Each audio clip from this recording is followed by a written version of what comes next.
আসসালামু আলাইকুম সুপ্রিয় শিক্ষার্থীরা, তোমরা আশা করি সবাই ভালো আছো। তোমাদের আহ যে স্বপ্ন ছোঁয়ার কথা আমরা বলি, যে মেডিকেলে পড়া, যে স্বপ্ন ছুতে, হ্যাঁ, ছোঁয়ার চেষ্টায় তোমরা যে অনবরত পরিশ্রম করতেছো, তোমার সেই স্বপ্নটাকে যাতে আরো সুন্দরভাবে তোমরা যদি ধরতে পারো, মানে তোমাদের মেডিকেলে পড়ার স্বপ্নটা যাতে আরো একটু মানে বাস্তবে রূপদানের জন্য, তোমাদের প্রিপারেশনটা একটু সহজ করার জন্য আমাদের যে নতুন উদ্যোগ, যে তোমাদের যে লাল সবুজে দাগানো বইটা কিভাবে পড়তে হবে, আমরা তো তোমাদেরকে দিয়ে দিলাম পিডিএফটা, হ্যাঁ, তোমরা ক্লাসে পড়ালাম, এখন তোমরা কিভাবে আরেকটু সুন্দর করে পড়া যায়, হ্যাঁ, কি কোন জায়গাগুলোতে কোশ্চেন আসে, এটা হচ্ছে আমাদের এই উদ্দেশ্যটা। এই লাল সবুজ দাগানো বইটা পড়ানোটার উদ্দেশ্যটা হচ্ছে এটা। হুম। তোমরা সবাই জানো যে লাল চিহ্নিত গুলা তোমার অবশ্যই খুব ভালো করে পড়তে হবে, এগুলো রিভিশন দেওয়ার সময় বারবার পড়বা। আর সবুজ গুলা একটু তুলনামূলক একটু কম ইম্পর্টেন্ট, হ্যাঁ, এগুলো জাস্ট যতটুকু পারো, হ্যাঁ, পড়ার চেষ্টা করবা। তাহলে এখন আসো যে তোমাদের সাথে আমি আছি ডাক্তার তানভীর আহমেদ। আমি শহীদ সোহরাওয়ার্দী মেডিকেল কলেজ থেকে পাশ করেছি। তো আসো যে তোমাদের সাথে আজকে আমরা যেটা নিয়ে কথা বলবো, উদ্ভিদ প্রজনন নিয়ে, হ্যাঁ, খুব ইম্পর্টেন্ট, মোটামুটি প্রত্যেক বছরই কোয়েশ্চেন থাকে মেডিকেলে। খেয়াল করো যেটা,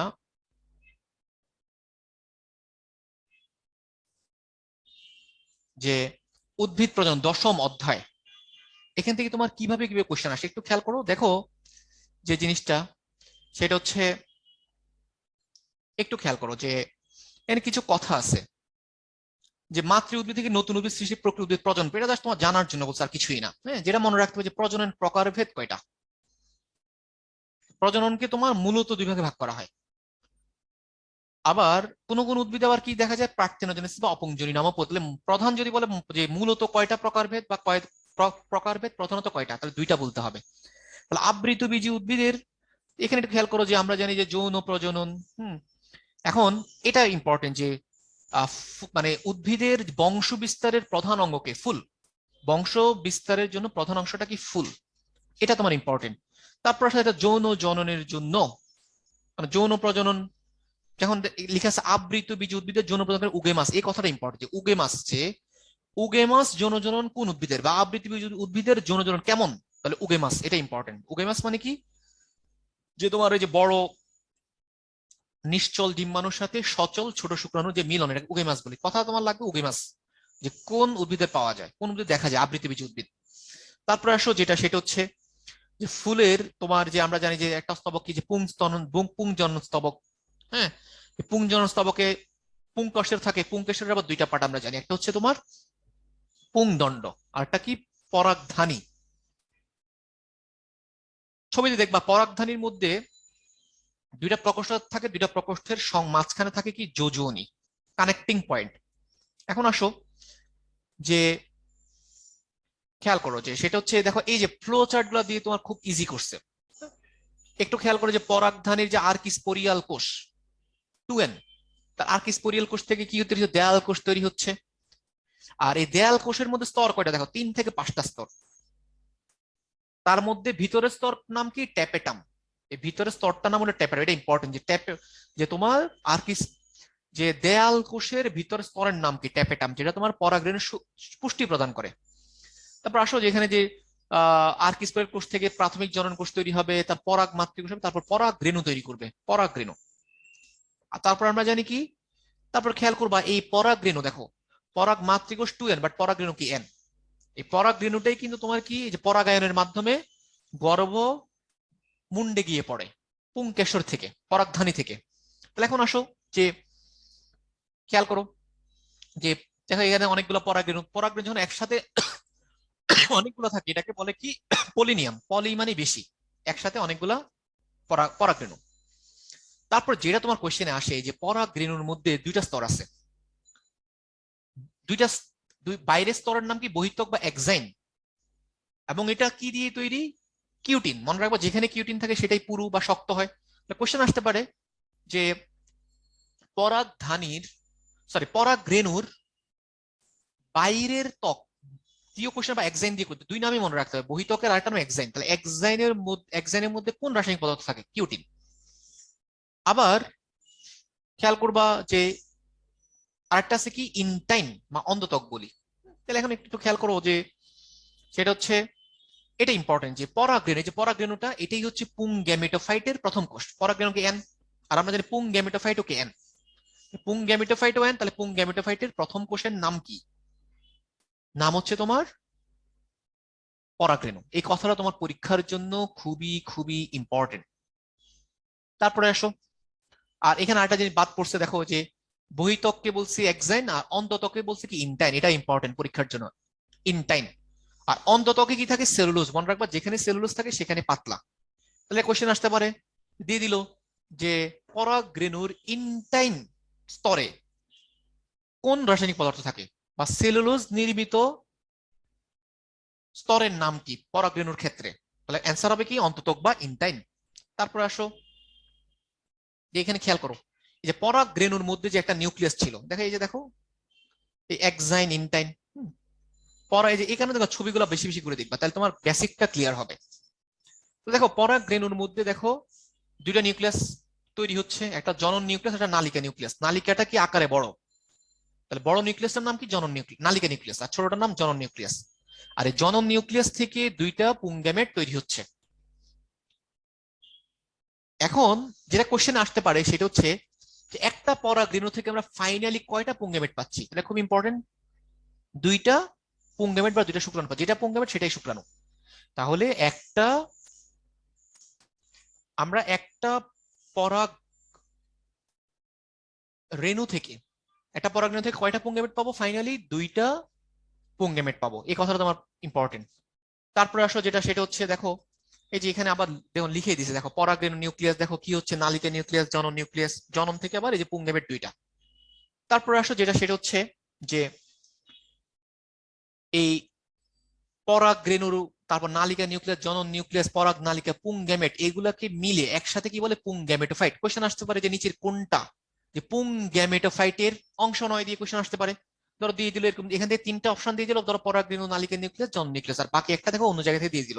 তো এভাবেও কিন্তু কোশ্চেন আসতে পারে। তাহলে পুংগ্যামেটোফাইট যে পুরো জিনিসটা মিলে, অর্থাৎ যেটা বললাম তখন। তারপর আসলে ডিম্বকের, আমরা এখন তাহলে কি, আমরা দেখো পুংগ্যামেট পেয়ে গেলাম, কয়টা পেলাম? দুইটা পুংগ্যামেট পেলাম। তাহলে এখন আমার দরকার কি? স্ত্রী গ্যামেট দরকার। সেটা কই তৈরি হবে? দেখো ডিম্বকের ভিতরে। এখন ডিম্বকটা কিভাবে দেখো পরিস্ফুটন হচ্ছে, এটা একটু খেয়াল করি। খেয়াল করো যে ডিম্বকের চারপাশে কি থাকে? আবরণ টিস্যু, আর মাঝে কি থাকে? Nucellus tissue. তাহলে বাইরে আবরণ, মাঝে হলো নিউসেলাস। আমরা এটা ছবিতে এটা ভালো বুঝবো।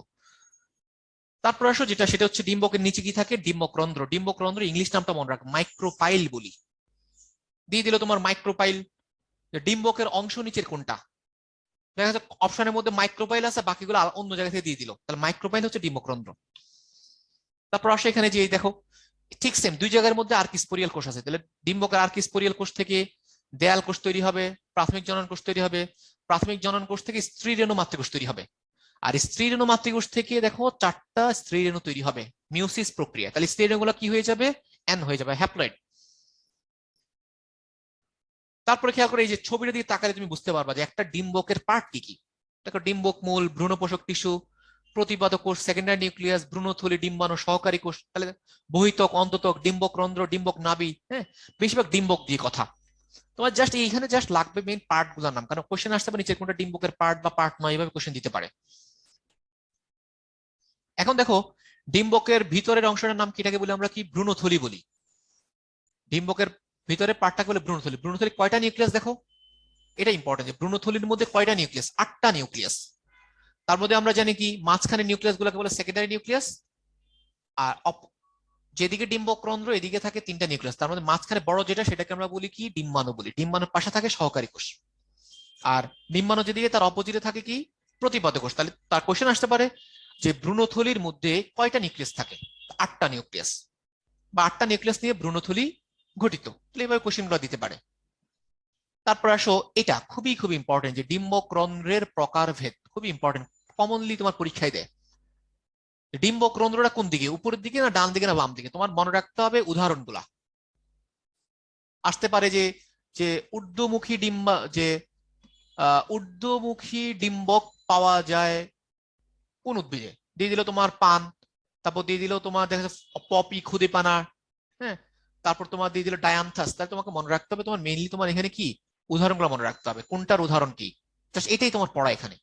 অদমুখীর উদাহরণ দেখো, যে শিম, রেড়ি, ছোলা, তোমাদের মেট্রিক্সে বিভিন্ন সুন্দর ছন্দ দেওয়া আছে, এগুলা দিয়ে তোমার এখানে নিয়ে আসবা, নিয়ে তোমার পড়ে ফেলবা, জাস্ট উদাহরণগুলা। তারপর আসলে স্ত্রী গ্যামিটোফাইট। তাহলে ওইখানে দেখলাম কি পুং গ্যামিটোফাইটের প্রথম কোষ কে ছিল? পরাগরেণু। আর এখানে কি দুই জায়গায় রেণু, এখানে হচ্ছে স্ত্রী রেণু। তাহলে স্ত্রী গ্যামিটোফাইটের প্রথম কোষ কি? স্ত্রী রেণু। তারপরে দেখো যে ভ্রূণথলির আরেকটার নাম কি? এমব্রায়োসেক। তাহলে দিয়ে দিল ধরো এমব্রায়োসেক। এমব্রায়োসেকের পার্ট নিচের কোনটা নয় বা নিচের কোনটা? তাহলে এমব্রায়োসেক মানে কিন্তু ভ্রূণথলি। এখন আসো যে তিন ধরনের আমরা ভ্রূণথলি পাবো, মনস্পরিক, বাইস্পরিক, টেট্রাস্পরিক। এটাও দিতে পারে যে নিচের কোনটা। তোমরা দেখো মনো মানে এক, বাই মানে দুই, টেট্রা মানে চার, কিন্তু ট্রাই কোনো স্পরিক নাই। কোশ্চেন দিয়ে দিল যে নিচের কোনটা ভ্রূণথলির প্রকারভেদ নয়, দিয়ে দিল মনস্পরিক, বাইস্পরিক, ট্রাইস্পরিক, টেট্রাস্পরিক। তো তুমি তো মনের খুশিতে 1 2 3 4 সবই তো থাকবে। তাহলে অ্যান্সার কিন্তু কি তোমার ট্রাইস্পরিক কিন্তু নাই। তাহলে মনো আছে, বাই আছে, টেট্রা আছে। সবচেয়ে বেশি কোনটা এটা তোমার স্পেশালি মনে রাখতে হবে। যে আমরা জানি যে মনস্পরিক গুলো সবচেয়ে বেশি পাওয়া যায়। তাহলে এইভাবে তোমার কোশ্চেন গুলো দিতে পারে। তারপরে আসো যে যে ভ্রূণথলি গঠনের বর্ণনা দেন, এটা কম ইম্পর্টেন্ট, কে বর্ণনা দিছে যাই একবার নামটা পড়বা। আর আমরা যে দেখলাম যে দেখো সেকেন্ডারি নিউক্লিয়াস আলো নাম আছে, দেখো সেকেন্ডারি নিউক্লিয়াস নাম আছে আবার ফিউশন নিউক্লিয়াস। সেকেন্ডারি নিউক্লিয়াসের আরেকটা নাম হচ্ছে ফিউশন নিউক্লিয়াস। কথাগুলো বোঝা গেল? আশা করি বুঝতে পারছো। যেভাবে ভাইয়া বলার চেষ্টা করতেছি এইভাবে তোমার পড়তে হবে। তাহলে এই ছবিগুলো তুমি দেখলে আরো বুঝতে পারবা। দেখো এই এক, দেখো স্ত্রী রেণু থেকে চারটা, তো তিনটা নষ্ট হয়ে আমরা একটা থেকে দুইটা, দুইটা চারটা, ফাইনাল তোমার এই দেখো 8টা নিউক্লিয়াস বিশিষ্ট ভ্রূণথলি গঠিত হচ্ছে বা এমব্রায়োসেক। তার মধ্যে ডিম্বাণু যন্ত্র বা এগ অ্যাপারেটাস বা গর্ভযন্ত্র কাকে বলা হয় মনে রাখবা। এই যে প্রতিবাদ যে কি বলে ডিম্বাণু আর সহকারী কোষ, ডিম্বাণু আর সহকারী কোষ মিলে বলা হয় এগ অ্যাপারেটাস বা ডিম্বাণু যন্ত্র বা গর্ভযন্ত্র। তাহলে গর্ভযন্ত্রের পার্ট নিচের কোনটা বা নিচের কোনটা নয়, এভাবে কোশ্চেন দিতে পারে। তারপরে আসো সহকারী, আমরা এগুলো আগেও দেখলাম, বললাম না তুমি বই পড়ার সময় দেখবে একই জিনিস কয়েকবার পেতে পারো। তাহলে এখন আসো স্ত্রী গ্যামিটোফাইট কি কি। তাহলে এই দেখো ভ্রূণথলি, তাহলে ভ্রূণথলির মধ্যে যা যা আছে সব মিলে বলা হয় স্ত্রী গ্যামিটোফাইট। আর স্ত্রী গ্যামিটোফাইটের প্রথম কোষের নাম কি বললাম? স্ত্রী রেণু। তাহলে এখানে দেখো কে কার উপর নির্ভরশীল? স্ত্রী গ্যামিটোফাইট হচ্ছে স্পোরোফাইটের উপর নির্ভরশীল, এই কথা মনে রাখতে হবে। কে কার উপর নির্ভরশীল? নিষেক ক্রিয়া আমরা যাব। দেখো যে সকল আবৃতবীজী উদ্ভিদ এবং ব্যক্তবীজী উদ্ভিদের মধ্যে কি হয়? পরাগায়ন ঘটে। তারপরে আসো এখানে দেখো যে নিষিক্ত কোন প্রক্রিয়া কিভাবে উপস্থাপন করা যায়, এটা জাস্ট তুমি রিডিং পড়বা, পরাগরেণুর অঙ্কুরোদ্গম, পরাগনালিকার যাত্রা, হ্যাঁ এটা রিডিং পড়লে বুঝতে পারবে, এটা আর কিছু না। এখন যেটা ইম্পর্টেন্ট এখানে হচ্ছে এই কথা, এখানে 3টা কথা আছে। আমরা জানি নর্মালি কি পরাগনালিকা, পরাগনালিকা দিয়ে কয়টা নিউক্লিয়াস আসতেছে? 2টা নিউক্লিয়াস, মানে 2টা পুংগেমেট আসতেছে। তাহলে 2টা পুংগেমেট কার সাথে মিলিত হবে? ডিম্বাণু আর সেকেন্ডারি নিউক্লিয়াস সাথে মিলিত হবে। দেখো এখানে ছবিতে খেয়াল করো, ছবিটা গেলে ভালো বুঝবা। একটা মিলিত হচ্ছে ডিম্বাণুর সাথে, মিলিত হয়ে তোমার কি গঠন করবে? নিষেক বলতেছি যে n+n মিলে 2n গঠন করবে। আরেকটা আর কি হবে? ত্রিমিলন কাকে বলি? তাহলে আরেকটা পুংগেমেট সেকেন্ডারি নিউক্লিয়াসের সাথে মিলিত হবে, সেকেন্ডারি নিউক্লিয়াসে 2টা আছে, তার সাথে আরেকটা n মিলিত হবে, অর্থাৎ 3n। তাহলে নিষেক কয়টা হচ্ছে? 2টা। তাহলে এটা আমরা পড়ছিলাম যে আবৃতবীজী উদ্ভিদে কি পাওয়া যায়? দ্বিনিষেক পাওয়া যায়। একটা পুংগেমেট ডিম্বাণুর সাথে, আরেকটা পুংগেমেট হচ্ছে সেকেন্ডারি নিউক্লিয়াসের সাথে। এখন তোমরা এই ছবিতে দেখতে পাচ্ছি আমরা কি পরাগ নালিকাটা কোন দিক দিয়ে ঢুকতেছে? ডিম্বক রন্ধ্র দিয়ে। ডিম্বক রন্ধ্র দিয়ে প্রকাশ করলে এটা পুরোগেমি বলি। যেটা লাগবে যে পুরোগেমির উদাহরণ কোনটা? পুরোগেমির উদাহরণ তোমরা পাবা আম, জাম। দেখো আর পরাগ নালিকে যদি তোমার ডিম্বক রন্ধ্র দিয়ে প্রবেশ না করে ডিম্বক মূল দিয়ে প্রবেশ করে সেটাকে আমরা বলি ক্যালাজোগেমি। উদাহরণ মনে রাখতে হবে, ক্যালাজোগেমি, ঝাউ। ঝাউ পাওয়া যায়, ঝাউ উদ্ভিদে কোন ধরনের গ্যামি পাওয়া যায়? সেটা হচ্ছে তোমার ক্যালাজোগেমি। আবার লাউ কুমড়াতে কোনটা পাওয়া যায়? মেসোগ্যামি, যেটা তোমার ডিম্বক ত্বক দিয়ে প্রবেশ করে। তাহলে তোমার বিভিন্ন কোয়েশ্চেন আসতে পারে এখানে যে তোমার ডিম্বক রন্ধ্র দিয়ে প্রবেশ করলে কি বলি? পোরোগেমি। ডিম্বক মূল দিয়ে প্রবেশ করলে কি বলে? তারপর ডিম্বক ত্বক দিয়ে প্রবেশ করলে কি বলে? তারপরে মনে রাখতে উদাহরণগুলা আসতে পারে যে কুমড়ার মধ্যে কোনটা পাওয়া যায়? তাহলে কুমড়ার মধ্যে মেসোগ্যামি। এইভাবে তোমার এগুলা ভালো করে মনে রাখতে হবে। তারপরে আসো যে আমরা ত্রিমিলন তো দেখাইলাম, ত্রিমিলন। আর ডিম্বাণুর সাথে যে মিলিত এটাকে বলে সিনগ্যামি। ডিম্বাণুর সাথে মিলনকে বলা হয় সিনগ্যামি, আর সেকেন্ডারি নিউক্লিয়াসের সাথে মিলনটাকে বলা হয় কি? ত্রিমিলন। তাহলে দুইটা পেঁচানো যাবে না, সিনগ্যামি আর ত্রিমিলনের মধ্যে পেঁচানো যাবে না। তারপরে আসো যে দ্বিনিষেক, আমরা মাত্র দেখলাম যে দ্বিনিষেক তোমার মনে রাখবে দ্বিনিষেক হয় কার মধ্যে? আবৃতবীজী উদ্ভিদের মধ্যে। আর ব্যতিক্রম কি বলছিলাম, নগ্নবীজির মধ্যে হয়, কার মধ্যে, ইফেড্রার মধ্যে। হ্যাঁ, এই ব্যতিক্রম গুলো ভালো করে মনে রাখতে হবে। তো নিষেক আর দিনিষেকের পার্থক্য, তুমি এই পার্থক্যগুলো ভালো করে পড়লে তোমার মনে থাকবে। দেখো, নিষেকের ক্ষেত্রে গ্যামেট একটা হলে চলে, কিন্তু দিনিষেকের দ্বি মানে কি দুইবার নিষেক হবে, তার মানে গ্যামেট লাগবে দুইটা। ফলাফল কি এখানে ভ্রূণ পাবো, এখানে ভ্রূণ এবং শোষক টিস্যু দুইটাই পাবো। তারপর আসো যে নিষেকের পরিণতি, খুব ইম্পর্টেন্ট। আমরা যেটা নিচের কোশ্চেনে আসে যে গর্ভাশয় থেকে নিচের কোন অংশটি তৈরি হয়, ফল। ডিম্বক থেকে নিচের কোন অংশটি তৈরি হয়, বীজ। এগুলো তোমার মনে রাখতে পারে। বীজ হচ্ছে তোমার নিষেকের চূড়ান্ত পরিণতি। কোশ্চেন আসতে পারে নিষেকের চূড়ান্ত পরিণতি কি, যে বীজ থেকে নতুন বংশধর সৃষ্টিটাকে বলা হয় নিষেকের চূড়ান্ত পরিণতি। জাইগোটা রাটার নাম উস্পোর, এটা মনে রাখ, জাইগোটা রাটার নাম হচ্ছে উস্পোর, আর জাইগোটি হলো স্পোরোফাইটের প্রথম কোষ। তাহলে আমরা প্রথম দিয়ে কয়েকটা কথা পেলাম। তাহলে আসতে পারে যে স্পোরোফাইটের প্রথম কোষের নাম কি, জাইগোট। স্পোরোফাইট মানে 2n, জাইগোটো 2n, তাহলে জাইগোটো 2n, স্পোরোফাইটো 2n। তাহলে কোশ্চেনটা দিতে পারে যে তোমার, তারপর ষষ্ঠীর উৎপত্তি, যে আমরা দেখলাম যে ট্রিপ্লয়েড হলো, 3 মিলন হইলো, অর্থাৎ সেকেন্ডারি নিউক্লিয়াসটা কিসে পরিণত হবে, এন্ডোস্পার্ম বা শস্য।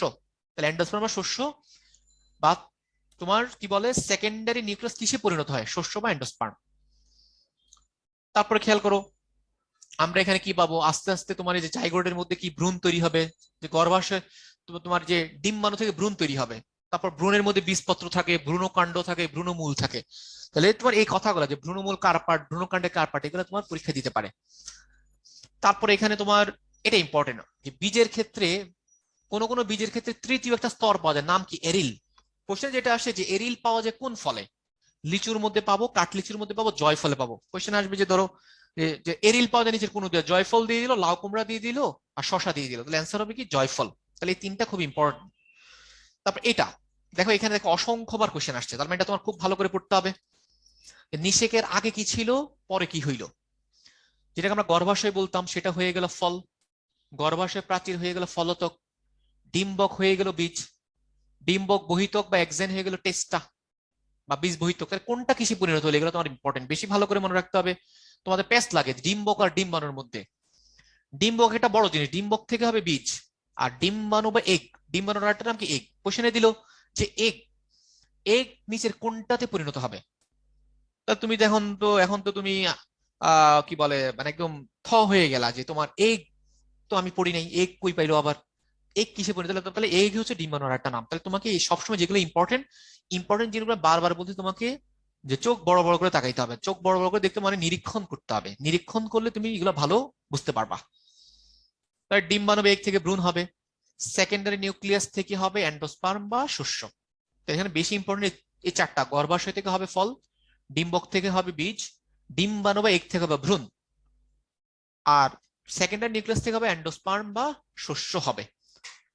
তাহলে এই কথাগুলো, তারপর আরো আসলে যেমন দেখো প্রত্যেকটা এখানে যে তোমার আসতে পারে যে ডিম্বক, যে সহকারী কোষ বা তোমার ফিউনিকুলাস বা ডিম্বক নাড়ি কিসে পরিণত হবে, তাহলে বীজের বোটা, ক্যালাজা বা ডিম্বক মূল কিসের, তাহলে তোমার বীজ মূলে। তাহলে বীজের সাথে যে কথাগুলো সেগুলো বীজের, মানে ডিম্বকের সাথে যে কথাগুলো সেগুলো সব বীজে পরিণত হবে। আর ফলের সাথে গর্ভাশয় থেকে যদি ফল হয়, তাহলে গর্ভাশয়ের সাথে যেগুলো কথা সেগুলো ফলের সাথে আসবে, যেমন গর্ভাশয় প্রাচীর, ফলের ত্বক। তাহলে এইভাবে তোমার পড়াগুলো পড়তে হবে, তাহলে এটা খুব ভালো করে পড়তে হবে। তারপর আসো নিষেক ক্রিয়ার তাৎপর্য, জাস্ট তুমি নামগুলো একবার রিডিং পড়া, ক্রোমোজোমের ভারসাম্য রক্ষা, নতুন প্রজাতি সৃষ্টি, যেগুলো দাগানো আছে। কোশ্চেন আসতে জেনেটিক ডাইভার্সিটি, নিষেক ক্রিয়ার তাৎপর্য বা গুরুত্ব নিচের কোনটা, জেনেটিক ডাইভার্সিটি খুব ইম্পর্টেন্ট।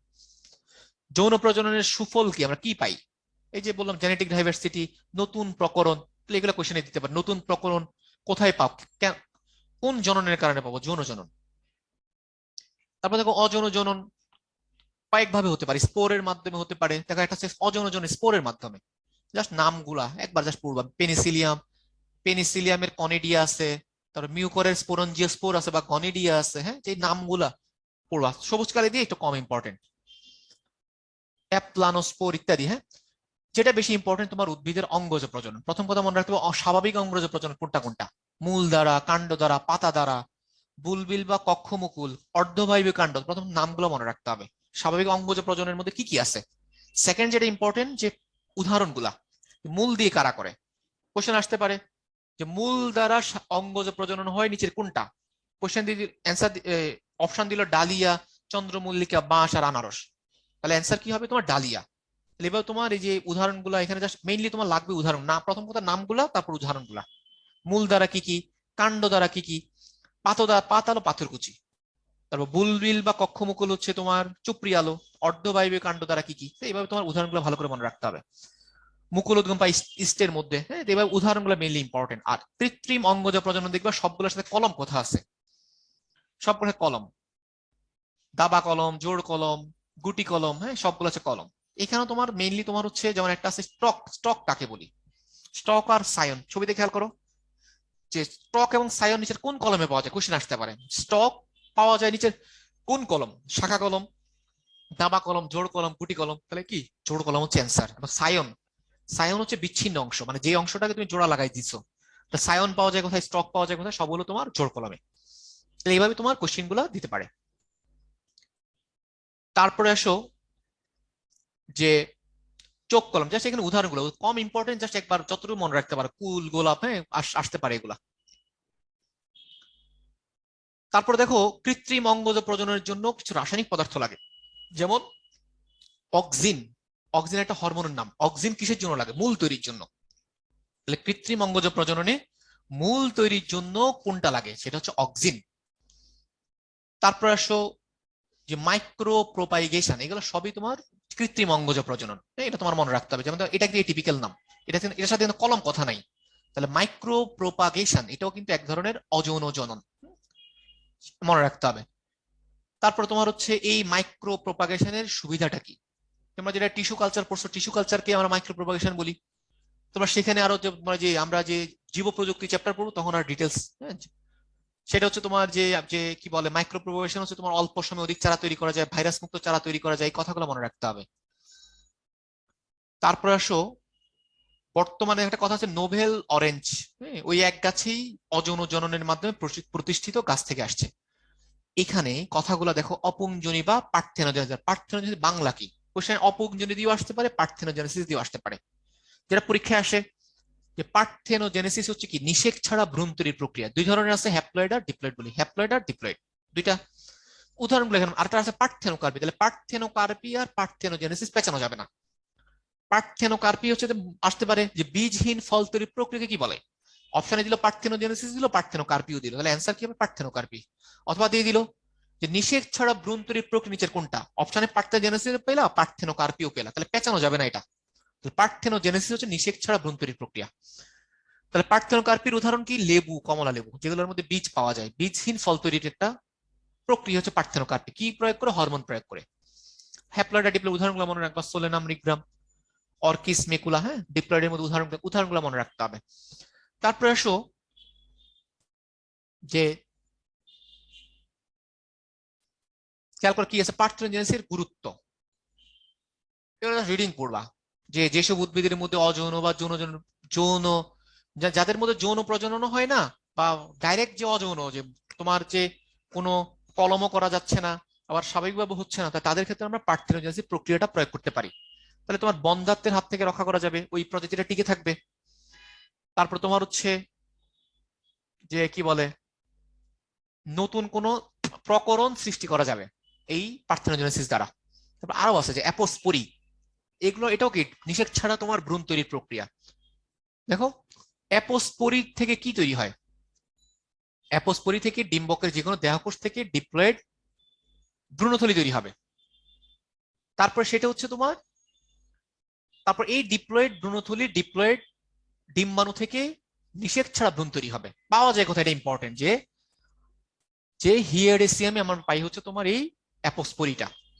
তারপর আরো আছে তোমার অ্যাডভেন্টেটিভ এমব্রায়োনি, অ্যাপোগেমি, তাহলে এগুলো সবই নিষেক ছাড়া ভ্রূণ তৈরির প্রক্রিয়া। অ্যাডভেন্টেটিভ এমব্রায়োনির ক্ষেত্রে আমরা কি পাবো, যে দেহকোষটা কি ভ্রূণথলি গঠন ছাড়াই তোমার কি গঠন করবে, ভ্রূণ তৈরি করবে, সেটাকে আমরা অ্যাডভেন্টেটিভ এমব্রায়োনি বলি। অ্যাপোগেমি হচ্ছে কি, অ্যাপোগেমি হচ্ছে ডিম মানে ভ্রূণথলি গঠিত হবে, বাট ভ্রূণথলির মধ্যে ডিম্বাণু ছাড়া বাকি কোষ, যেমন সহকারী কোষ।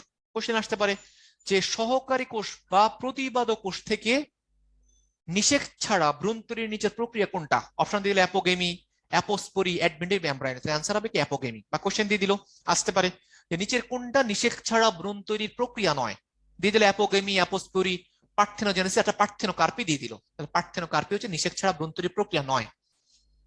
অথবা দিয়ে দিতে পারে নিচের কোনটা নিষেক ছাড়া ভ্রূণ তৈরির প্রক্রিয়া, থাকতে পারে অ্যাপোগেমি, থাকতে পারে অ্যাডভেন্টিভ এমব্রায়োনি, থাকতে পারে পার্থেনোজেনেসিস, যেটা থাকুক এটা অ্যান্সার দিবা। আর আরেকটা আসতে পারে যে এগামোস্পার্মি, আমরা যা যা পড়লাম সবগুলোকে মিলে এগামোস্পার্মি বলে, পার্থেনোজেনেসিস, অ্যাপোগেমি, অ্যাপোস্পোরি।